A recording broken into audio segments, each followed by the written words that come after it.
nakaraan, nagpunta si tropang tupad sa Lex Park kung saan gusto manghuli ng hito ngunit di makadakma.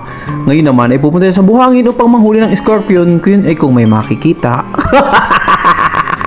Ay nako, at eto na nga, for today's video, pupunta tayo sa red sand na tinatawag ng ating mga kabayan. Pero pinagtataka ko, bakit yung boss ko hindi alam ang red sand? Siguro iba ang tawag nila dito. Abay, hindi ko na alam, hindi ko na din tinanong kasi papapagod lang tayo. Sabi ko, ako punta ako red sand. Sabi niya, saan yun? Sabi ko, wow, di mo alam.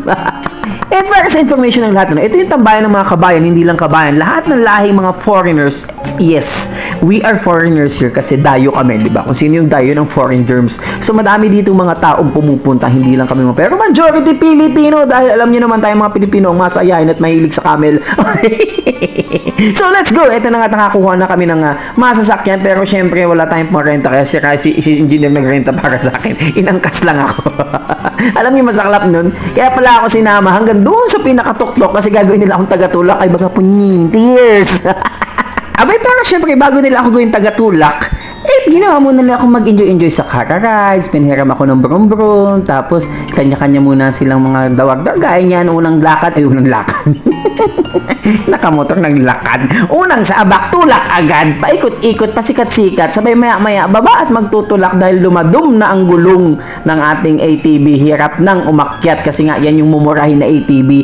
Mas maganda sana kung medyo mahal ka. So mahirap na 150, di 2,000 agad. Ay di na oy! Sabi na, iisip kong bagang kung kasama ko yung asawa ko dito si Wenelin ay nakoy kasweet sana. Ano sabay siya ang gagawin kong tagatulak?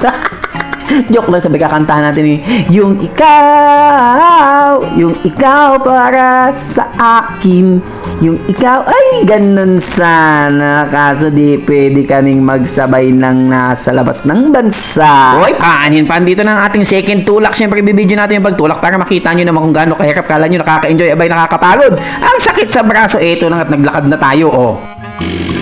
So, mga kabayan, ganito ang buhay namin sa Saudi. Pag wala kang pamasahe, papuntang Pilipinas, maglalakad ka sa disyerto.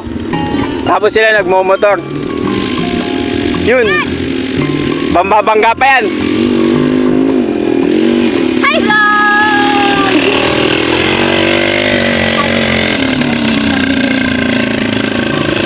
Huwag ka dumaan dyan, malambot dyan. Patutulakin mo na naman ako nyan. Yan, malambot din dyan ah! Hindi.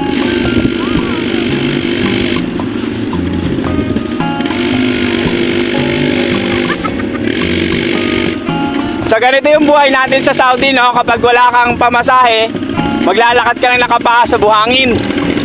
Kaya dapat magaling ka din maglakad. E tulad yan, mga nagtutulak. Tulak mo, tulak mo! Kuya, bago na! Oh, ay ayan at narinig nyo, kakarescue ko lang dun sa isa sa grupo ni Missy at ni Arian. Ay ito naman tayo dito sa isa at magpapatulak na naman ay sauce! Kaya tayo sinama sa tuktok!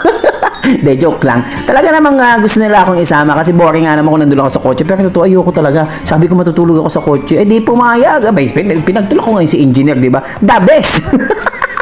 Ay, syempre gano'n naman talaga. At may tagatulak din naman tayo paminsan-minsan. Hindi lang tayo lagi nagtulak. Mas madalas nga lang tayong bumababa para magtulak. Tingnan nyo kung galing usad ng bro-bro. Okay, punta na tayo sa third tulak mga kabayan. Hindi lang third yan, hindi lang na-videohan lahat. Ang daming tulak, ang daming hila, ang daming hugot. Pero enjoy pa din kahit pagkatapos ng sakit ng braso ko kahihila ng mga motor nila at saka motor ko din ay pasasaan pa din. Siyempre tayo na't umuwi. Abay, yun na nga kami nang dalawa ng una ni engineer ang bumalik sa base dahil nga kami nasasawa ng kamo motor. Dahil yan si engineer ang ginagawa naming taga-drive kasi kotse niya man yun, siya magdadrive. Alang lang ako. Naku, pag nabangga ko yung wala tayong pambayad, wala nga tayong pambilin kubos, pambayad pa kaya ng kotse.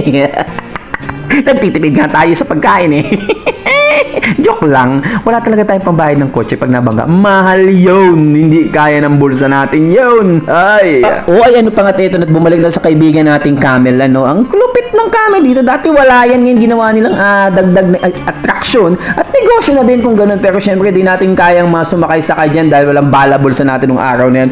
Lagi naman ay paano sigit? Susunduin ko na yung ibang kasama at uuwi na kami. Goodbye na, goodbye. Goodbye, Red Sun. Uwi na kami. Matutulog na kami sa wakas. Siya paano? Ang tabay sa next vlog. See you!